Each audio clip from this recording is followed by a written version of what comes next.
In today's video, I'm going to teach you how to do a journal in QuickBooks. This process is pivotal for anyone looking to keep accurate financial records in QuickBooks, whether you're a seasoned accountant or just starting out with your business. By the end of this video, you'll know exactly how to create a journal entry in under 5 minutes. First, we're going to start by heading over to QuickBooks Online.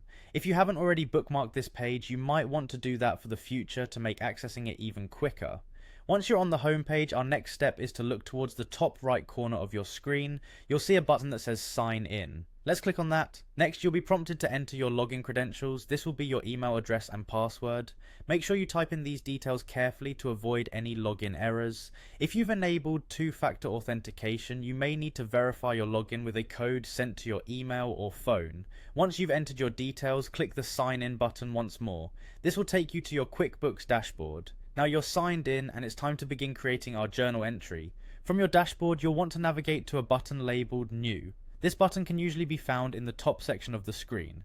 Clicking on New opens a drop-down menu with several options for transactions. Among these options, find and select Journal Entry. This is where you'll start inputting the financial details of your transaction. The Journal Entry page will open, presenting you with a fresh recording sheet to fill in. To begin crafting your journal entry, start with the first line. The primary step here is entering the initial account. This is the account affected by the transaction, typically one that receives or disperses funds. As you start typing, QuickBooks will suggest matching accounts from your chart of accounts, saving you time and ensuring accuracy. Once you've selected the right account, it's time to add a few more details to this first line. This is where you input the transaction amount.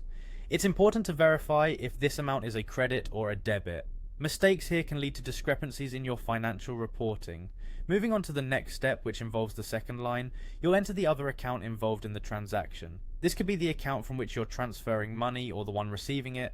Again, use QuickBooks' suggestions to save time and confirm you're using the correct account name. Once you've got your account right, add further details to this second line. This could be another amount, ensuring it offsets the previous entry to maintain a balanced ledger. Balance is essential in a double entry bookkeeping system like QuickBooks, so this is a crucial step.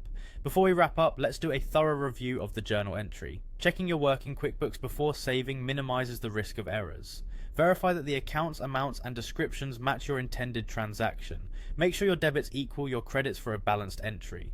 After this review, and once you're confident everything is correct, you have the option to select Save and New to save the current journal entry and immediately begin entering another one. Alternatively, you may choose simply to save if you're finished for now. And there we have it. That's a complete journal entry in QuickBooks. It's a fairly straightforward process once you get the hang of it. Regularly creating and reviewing journal entries in QuickBooks will ensure that your accounting records are kept up to date and accurate, providing you with valuable insights into your business's financial health. Thank you for watching, and happy bookkeeping.